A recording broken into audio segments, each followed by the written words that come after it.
a version of the framework which we turned into a proof of concept or demo version of an online self-evaluation, and we shared that link really widely, and anyone who wanted to could review it and provide anonymous feedback.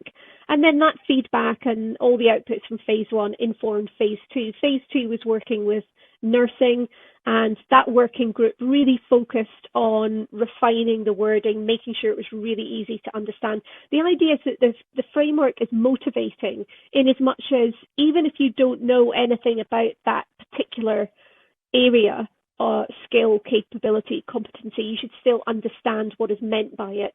And we hope that the wording and the examples that we use throughout actually demystify some aspects of digital. The idea is that users leave thinking, oh, I knew more than I thought I did. So, for example, you might think, oh, I don't know anything about cybersecurity, but you do know how to keep your password secure, and you do know how to report a suspicious email. So, you should leave thinking, oh, I knew more than I thought I did. Once we got to the end of phase two, then we had the version of the framework that you will be familiar with. This is the one that was launched in June 2023.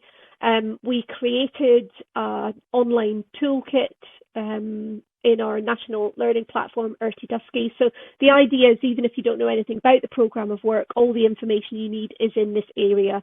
There's a bit around what digital capability is and why it's important, how to use the resource, some detail around the framework, and an opportunity to self-evaluate.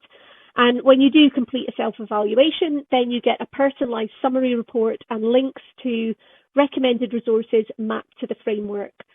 The whole process is confidential. It's really just for the individual to better understand and develop their own capability. But we do get anonymised data, and there's a national dashboard. So it means that going forward, we can use that information to inform our planning or to undertake targeted interventions. So if we look and we think, perhaps nursing in Cardiff and Vale needs some extra support with data literacy, then we could commission some training or create some resources specifically for that context.